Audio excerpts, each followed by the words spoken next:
A lot of people expect God to send good times, but did you know that he sends bad times too? It says in Isaiah 45:7, I create the light and make the darkness. This is God speaking.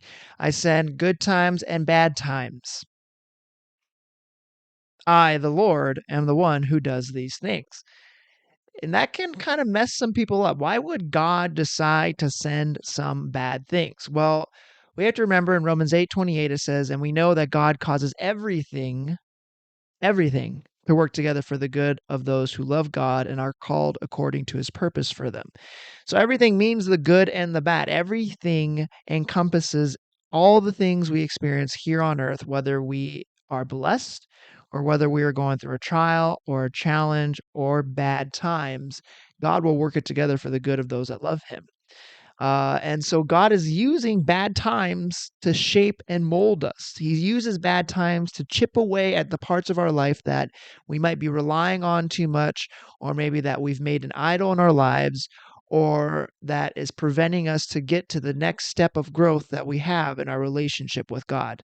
An example of this is found in 2 Corinthians 1:8 through 10, and this is Paul speaking. He says, we think you ought to know, dear brothers and sisters, about the troubles we went through in the province of Asia. We were crushed and overwhelmed beyond our ability to endure, and we thought we would never live through it. In fact, we expected to die. But as a result, we stopped relying on ourselves and learn to rely only on God who raises the dead. And he did rescue us from mortal danger, and he will rescue us again. We have placed our confidence in him, and he will continue to rescue us. And so, in this passage here, Paul is talking about dealing with hardship that is overwhelming him, that he can't handle. And he says, God was using that to help me to learn not to rely on myself, but to rely on him. And so God sends us bad times, just like that example right there with Paul, to mold us, to help us grow in our relationship with Him. It says in James 1:2 through 4, dear brothers and sisters, when troubles of any kind come your way, consider it an opportunity for great joy. Kind of backwards thinking, right? It's hard to have great joy when you are dealing with hardship.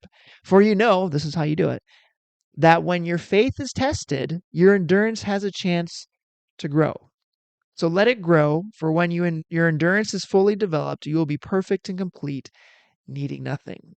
And so this tells us why God sends hard times. He sends the good times and he sends hard times as well so that we will grow. So that, like in Paul's situation, we will learn not to rely on our own strength, but start to rely on God so that we stop trusting ourselves or someone else and start trusting God so that we get rid of idols in our lives, so that we get out of our comfort zone and begin to grow in our relationship with God.